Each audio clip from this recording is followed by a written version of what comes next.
नमस्कार दोस्तों, आज हम सीखते हैं क्लास 10th का जो हमारा मैथ है उसकी प्रश्नावली 5.2। और देखिए आज हम सीखते हैं इस वीडियो में क्वेश्चन नंबर 17। इससे पहले वाले जितने भी प्रश्न हैं वो हमने इससे पहली वाली वीडियो में बना चुके हैं। यदि आपने उस वीडियो को नहीं देखा है तो उसका लिंक आपको डिस्क्रिप्शन बॉक्स में मिल जाएगा। ठीक है, आइए देखते हैं क्वेश्चन नंबर 17 क्या कह रहा है। तो इसमें लिखा है कि AP 3,8,13 अप टू डैश 253 में अंतिम पद से 20वां पद ज्ञात कीजिए। अब आपके सवाल समझ में आ गया होगा कि यहाँ जो हमसे 20वां पद पूछा है वो अंतिम पद से पूछा है, स्टार्टिंग से नहीं पूछा। अब इसमें थोड़ा सा देखिए हमें क्या चेंज करना पड़ेगा, मैं आपको बता दूं। जैसे अब तक हमने जितने सवाल पढ़े हैं तो हमसे स्टार्टिंग में पूछा गया था कि भाई 20वां पद बताइए या 16वां पद बताइए या 15वां या 12वां जो भी पद है, तो हम आराम से फॉर्मूला लगा के बता देते थे। लेकिन अब इसने थोड़ी सी चालाकी यहाँ से बना दी और उसने कहा है कि अंतिम पद से बताओ 20वां पद। अब देखो मैं आपको यहाँ से बता दूं, इस सवाल को हल करने के देखो हमारे पास दो तरीके हैं। अब तरीका नंबर 1 जो हमारा बिल्कुल कैजुअल तरीका है वो क्या है कि ये जो AP हमें दे रखी है ना, इसको हम उल्टा कर दें। पहले क्या कर दें? उल्टा। और जब उल्टा कर देंगे तो फिर 20वां पद आराम से निकल जाएगा, तो वो ऑटोमेटिक क्या होगा? अंतिम से होगा। अब तुम कहो सर उल्टा कैसे करेंगे? हम देखो यहाँ पे हमारी AP चल रही है 3, उसके बाद 8, उसके बाद 13, तो हम समझ गए कि ये 5-5 का अंतर आ रहा है। किसका अंतर आ रहा है? 5-5 का। अब जब मैं इस AP को उल्टा करूंगा तो पता है कैसे करूंगा मैं? सबसे पहले कौन लिखा जाएगा? 253, ठीक है। फिर 5 घटा के अगला पद, फिर 5 घटा के अगला पद, फिर 5 घटा के अगला पद, और इस तरह से हमारी AP क्या हो जाएगी? उल्टी बन जाएगी। और फिर आप निकाल देंगे 20वां पद। एक तो तरीका ये हो गया, ठीक है। अब एक तरीका बिल्कुल नॉर्मल, जो देखिए इसी में हम काम करेंगे। देखो कैसे। सबसे पहले हम यहाँ से क्या पता करेंगे? A का मान पता करेंगे। तो A का मान हमारा कितना है? यहाँ पे 3 है, ठीक है। और फिर देखते हैं D का मान। तो D का मान कैसे निकालते हैं? दूसरे पद में से पहले पद को घटा के। तो दूसरा पद हमारे पास कितना है? 8 और -3, तो कितने बचेगा? 5, ठीक है। और इसमें अगर आप देख रहे होगे तो सबसे लास्ट में पद कौन लिखा हुआ है? 253। तो इसको मैं बोल देता हूं L मतलब लास्ट वाला पद, अंतिम पद। और कितना दे रखा है? 253। अब देखें ध्यान से, जब भी आपसे कभी अंतिम पद से पद पूछा जाए, जैसे अंतिम से 20वां पद ऐसे इसमें पूछा है, ये अंतिम से 12वां, अंतिम से 25वां, जो सा भी पूछा है, तो देखिए सूत्र में थोड़ा सा परिवर्तन हम क्या करते हैं। तो मैं लिखूंगा इसलिए AP का अंतिम पद से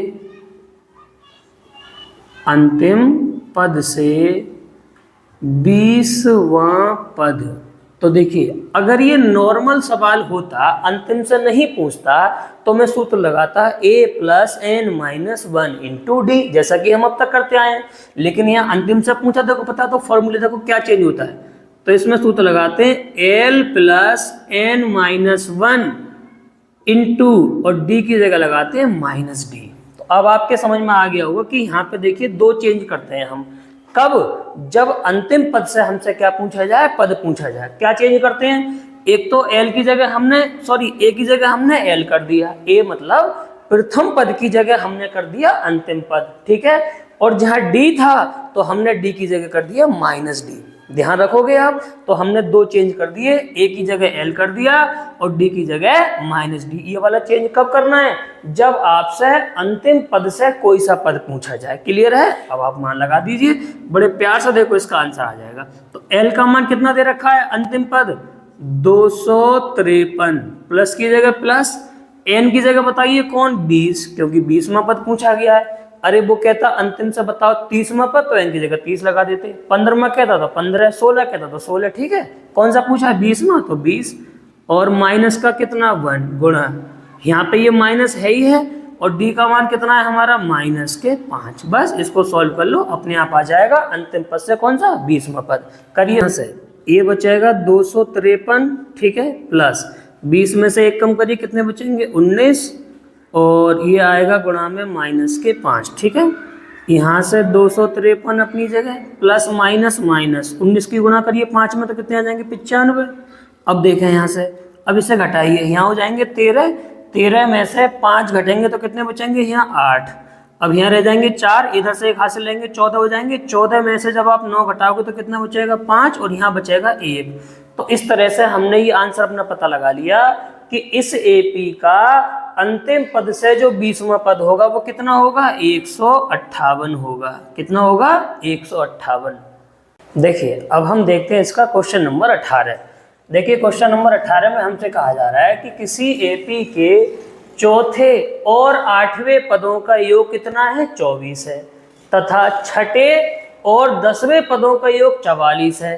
तो इस एपी के प्रथम 3 पद ज्ञात कीजिए। तो आप सबसे पहले मान सकते हैं कि माना एपी का प्रथम पद कितना है, ए, और सार्वंतर कितना है, डी। और नहीं भी मानोगे तो ये तो सभी को मालूम है कि पहला पद क्या होता है, ए होता है, और सार्वंतर कितना होता है, डी। आइए देखिए शुरू करते हैं जैसे हमसे सवाल में कहा गया है।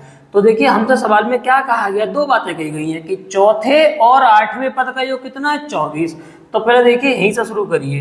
इसलिए प्रश्नानुसार, प्रश्नानुसार का मतलब होता है प्रश्न के अनुसार हम काम कर रहे हैं। क्या क्या कह रहे हैं कि एपी के चौथा पद, तो लिखेंगे पहले एपी का चौथा पद, ठीक है, और एपी का 8वां पद, और एपी का 8वां पद, और इन दोनों का जो योग है वो काय के बराबर है, 24 के बराबर है।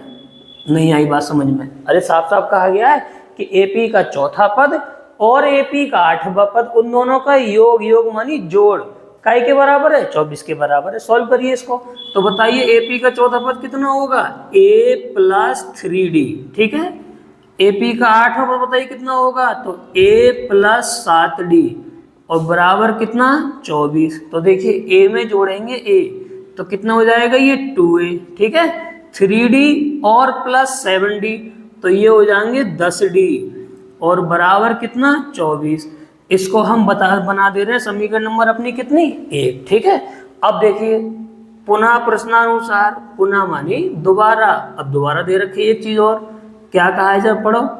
अगली बार इसने बोला है हमसे कि भाई छठे और 10वें पद का योग कितना है, 44 है। तो फिर से लिखो, तो यानी एपी का 6वां पद, ठीक है, और प्लस एपी का कौन सा पद, 10वां पद, और इन दोनों का जो योग है वो काय के बराबर दिया है, 44 के बराबर दिया है।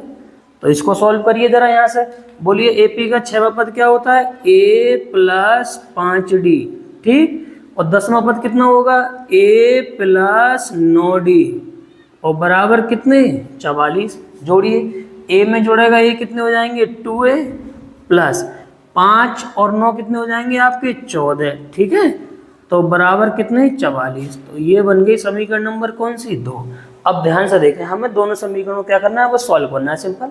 देखिए यहाँ पे भी 2a है, यहाँ पे भी 2a है, तो कोई सा एक मान सेम है, तो हम कौन सी लगा दे रहे हैं इसमें, विलोपन विधि लगा क्या कर ले रहे हैं, इसको सॉल्व कर ले रहे हैं, ठीक है। तो सिंपल क्या कर दूं, समीकरण 2 में से समीकरण 1 को क्या कर दो, घटा दो यहाँ से। तो समीकरण 2 माइनस समीकरण 1 का मतलब है समीकरण 2 में से समीकरण 1 क्या कर दो, घटा दो। तो कितना बचेगा, देखिए 2a + 14d बराबर कितना, 44, ठीक है। ये वाली समीकरण घट जाएगी उसमें से, तो कितना घटाएगा, 2a + 10d, और बराबर कितना बचेगा, 24। और घटाने का नियम शायद आप जानते हैं, चैप्टर नंबर 3 में हम पढ़ चुके हैं। ये कौन सी विधि से सॉल्व करना मालूम है, इसको हम विलोपन विधि लगा कर सॉल्व कर रहे हैं यहाँ से। तो चिन्ह चेंज कर दीजिए, प्लस की जगह यहाँ माइनस, प्लस की जगह यहाँ माइनस, प्लस की जगह यहाँ माइनस। 2a से 2a क्या हो गया, कट गया। कितना बचेगा, 14d में से 10d घटाओ तो कितने बचेंगे, यहाँ से 4d, ठीक है। और 44 में से 24 घटाएंगे तो कितना बचेगा, यहाँ से 20। तो देखिए यहाँ से मान निकल के आ जाएगा हमारा कि d बराबर 20, और ये जो 4 है वो कहाँ पहुँचेगा, बटे में। तो यहाँ से काटेंगे तो आंसर बनेगा 4 × 5 = 20, यानी d का मान कितना आ गया, 5। अब d का मान 5 आ गया है, इस d के मान को किसी भी समीकरण में लगा दो, या तो 1 में या 2 में, फिर किसका मान आ जाएगा, a का। तो मैं 1 में लगा दे रहा हूँ, ठीक है। तो यहाँ से लिख देंगे d का मान समीकरण नंबर 1 में रखने पर, समीकरण 1 देखो हमारी तो थी 2a + 10d, और बराबर कितना, 24। ध्यान से देखते रहे ना, कुछ भी नहीं कर रहे हैं, मान लगा रहे हैं बस। 2a की जगह 2a, क्योंकि a तो हमें निकालना है, 10 की जगह 10 और d की जगह कितना माना जाएगा 5 बराबर के 24। ध्यान से देखियो, तो 2a प्लस 10 पंजे 50 बराबर कितने 24। तो यहाँ से हो जाएगा 2a बराबर 24 और ये 50 उधर जाएगा का हो जाएगा माइनस का। तो 2a बराबर 24 का एक है प्लस के और 50 का एक है हमारे माइनस के। जब घटाओगे तो कितने बचेंगे माइनस के 26। तो यहाँ से a का मान आ जाएगा माइनस के 26/2। तो 2 से काटने कितना बचेगा 13। तो इसका मतलब a का मान कितना आ गया माइनस के 13। अब आप देखो ध्यान से, यहाँ से हमारे पास a का मान आ चुका है, हमारे पास d का मान आ चुका है। अब बताइए इसने हमसे क्या पूछा है। इसने हमसे पूछा है कि इस AP के प्रथम 3 पद बताइए। तो आपको ये पता होना चाहिए कि हमारे जब a यानी प्रथम पद मिल गया, d यानी अंतर मिल गया, तो अब हम इसमें से कुछ भी बता सकते हैं। तो क्या पूछा है AP के प्रथम पद, तो देखो डायरेक्ट लिखते हैं यहाँ से, इसलिए AP के प्रथम 3 पद, प्रथम 3 पद जरा बताइए कौन कौन से होंगे प्रथम 3 पद। सबसे पहले कौन आएगा माइनस के 13, ठीक है। अब बताओ अंतर कितने का है 5 का है, तो माइनस के 13 में तुम और 5 बढ़ाओगे तो कितने हो जाएंगे माइनस के 8 और इसमें 5 बढ़ाओगे तो कितना हो जाएगा माइनस के 3। तो इस तरह से AP के प्रथम 3 पद कौन कौन से मिल गए हमें, माइनस के 13, माइनस के 8 और माइनस के 3। नहीं समझ में आया आप लोगों को। देखो ये जो a का मान था ये प्रथम पद था नहीं था, तो प्रथम पद कितना है माइनस के 13, ये आ गया हमारा। d कितने का है 5, d मतलब अंतर, तो माइनस 13 में आप 5 जोड़ेंगे कितना बचेगा माइनस के 8 बचेगा। फिर माइनस 8 में फिर 5 जोड़ेंगे तो कितना बचेगा माइनस के 3 बचेगा। तो इस तरह से हम डायरेक्ट क्या कर सकते हैं, इस AP के प्रथम 3 पद निकाल सकते हैं और यही है हमारे सवाल का आंसर। देखिए अब हम सीखते हैं इसका क्वेश्चन नंबर 19। आइए देखिए क्वेश्चन नंबर 19 में हमसे क्या कहा जा रहा है। कह रहा है कि सुब्बा राव ने 1995 में रुपए 5000 के मासिक वेतन पर कार्य आरंभ किया, ठीक है, और प्रत्येक वर्ष रुपए 200 की वेतन वृद्धि प्राप्त की। तो किस वर्ष उसका वेतन 7000 हो गया। यानी कोई व्यक्ति है सुब्बा राव, उसने 1995 में काम करना शुरू करा, तो उसका जो मासिक वेतन था, मासिक वेतन मानी हर महीने का वेतन, वो कितना था 5000 रुपये। यानी एक महीने में उसको 5000 रुपये सैलरी मिलती थी, वेतन मतलब सैलरी। और प्रत्येक वर्ष उसकी जो सैलरी है वो 200 रुपये के हिसाब से बढ़ रही है। कितने रुपए के हिसाब से बढ़ रही है 200 रुपये के हिसाब से। तो सवाल में पूछा गया है कि उसका जो वेतन है यानी जो उसकी सैलरी है वो 7000 कब होगी, यानी कौन से वर्ष में जाके उसकी सैलरी कितनी होगी 7000 होगी। आइए देखिए सीखते हैं। तो सबसे पहले हमने लिखा कि पहले वर्ष का मासिक वेतन, कौन से वर्ष का, पहले वर्ष का, कितने रुपए 5000 रुपये, जैसा कि उसने नौकरी शुरू करी है। अब दूसरे वर्ष का बताइए मासिक वेतन कितना हो जाएगा, 200 रुपये बढ़ा दीजिए तो कितने हो जाएंगे 5200, समझ में आ रहा है। तीसरे वर्ष का मासिक वेतन बताइए कितना होगा, फिर 200 बढ़ा दीजिए तो कितने हो गए होंगे 5400। उस तरह से बढ़ाते बढ़ाते कब जाके उसका वेतन कितना होगा 7000, ये चीज पूछेगी है, ठीक है। तो आइए देखिए ये जो सूची हमें प्राप्त हुई वो क्या प्राप्त हुई 5000, 5200, 5400 अप टू डैश डैश, ऐसा करके पता चली जाएगी। तो ये क्या बन गई, एक AP बन गई। तो देखिए AP जब बन गई तो A का मान कितना आ गया 5000 यानी पहला पद। D कैसे निकालते हैं, दूसरे पद में से पहले पद को घटा के, तो घटाइए 5200 में से घटाइए कितने 5000, कितने बचेंगे 200, ठीक है। अब यहाँ सूत्र लगा दो AP का nवां पद। क्यों लगा रहे हैं AP का nवां पद मालूम है, क्योंकि हमसे ये पूछा गया है कि 7000 वेतन कब हो जाएगा, तो AP के nवें पद का सूत्र लगा दो। an की जगह क्या लग जाएगा 7000 और n का जो भी मान आएगा उतने वर्ष में जाके वेतन क्या हो जाएगा उसका 7000 हो जाएगा। तो देखो कैसे, AP का nवां पद, सूत्र क्या होता है an बराबर A plus n minus 1 into D। तो कितना लगाया हमने an की जगह 7000, क्योंकि 7000 तो पता लगाना वेतन हमें कौन से वर्ष में जाके हो जाएगा, ठीक है। A की जगह बताइए कौन 5000, n की जगह n, क्योंकि n तो हमें निकालना है, और D की जगह कितना 200। ध्यान से देखते रहना कैसे हल करा है, ये वाले 7000 ऐसे ही ये 5000 हमने उड़ाए उधर, तो काय का हो गया माइनस का। इधर से वही चीज बची n-1 गुणा 200, ठीक है। 7000 में से 5000 हमने कम कर दिए, कितने बचे 2000। इधर से देखो 200 की गुणा करी हमने n में तो 200n, और 200 की गुणा करी 1 में तो 200। अब देखो 2000 अपनी जगह ऐसे ही, ये वाला जो माइनस का 200 था उठा के मैं इधर को ले आया, काय का हो गया प्लस का, इधर से बचे 200n, ठीक है। तो 2000 में 200 आप जोड़ेंगे तो ये बन जाएगा 2200। इधर से बचेंगे 200n, इनको सीधा कर दीजिए तो 200n बराबर 2200। तो n बराबर 2200 बटे 200। तो हमने क्या करा, 2 जीरो से 2 जीरो काट दिए, तो n का मान बचा 22 और बटे में बचे 2। अब 2 से काट दो, 2 एकम 2, 2 एकम 2, तो n का मान कितना आ गया 11। इसका मतलब ये हुआ कि अतः 11वें वर्ष में जाके सुब्बा राव का जो क्या होगा मासिक वेतन कितना हो जाएगा 7000 हो जाएगा। यानी अगर वो लगातार कार्य करता रहेगा तो 11वें वर्ष में जाके उसकी सैलरी कितनी हो जाएगी 7000 रुपये पर मंथ हो जाएगी, ठीक है। तो यही है हमारा इस सवाल का आंसर। देखिए अब हम सीखते हैं इसका 20वां क्वेश्चन, और यही हमारी इस प्रश्नावली का सबसे लास्ट वाला सवाल है, ठीक है। आइए देखिए क्वेश्चन नंबर 20 में हमसे क्या कहा जा रहा है। सवाल में कह रहा है कि रामकली ने किसी वर्ष के प्रथम सप्ताह में ₹50 की बचत की और फिर अपनी साप्ताहिक बचत ₹17.5 यानी 17.5 रुपये बढ़ाती चली गई हर बार। यदि 9वें सप्ताह में उसकी साप्ताहिक बचत ₹207.50 हो जाती है तो n का मान ज्ञात कीजिए, ठीक है। यानी रामकली कोई है जिसने सबसे पहले सप्ताह में अपने 50 रुपये बचाए, उसके बाद हर सप्ते में 17.5 रुपया क्या करती गई है, वो बढ़ाती चली गई है। तो कह रहा है कि कौन से सप्ताह में जाके 207.5 रुपये उसकी बचत हो जाएगी। आइए देखिए, बिल्कुल सिंपल सवाल है। तो नोट करिए सबसे पहले कि पहले सप्ताह की बचत कितनी है हमारे पास 50 रुपये। अब बताइए दूसरे सप्ताह की बचत कितनी हो जाएगी, 50 में 17.5 बढ़ा दो, क्योंकि हर बार कितने कर रही है वो 17.5 बढ़ा रही है, तो कितनी हो जाएगी 67.5, ठीक है। अब तीसरे सप्ताह की बचत बताओ, इसमें फिर बढ़ा दो, कितने 17.5 तो कितने हो जाएंगे ये 85, यानी हर सप्ताह में 17.5 रुपये बढ़ाती चली जा रही है, ठीक है। अब देखो तो यहाँ से हमें जो सूची मिली वो क्या मिली, 50, 67.5, 85 up to dash dash dash. तो ये क्या बन गई हमारी, एक एपी बन गई, क्योंकि अंतर समय बराबर है। तो ए का मान कितना 50, और डी आपको पता है कैसे निकालते हैं, दूसरे पद में से पहले पद को घटा के। और दूसरा पद कितना है 67.5 और पहला कितना है 50, तो घटाइए कितना बचेगा 17.5। तो यहाँ से अब देखिए सूत्र लगाएंगे एपी का एनवां पद। क्यों, क्योंकि एन की जगह ना ये वाला मान लगा देंगे और फिर n का जो मान आएगा वही हमारा क्या हो जाएगा, आंसर हो जाएगा नॉर्मल। तो लगाइए AP का n पद, क्या सूत्र होता है, an बराबर a plus n-1 into D.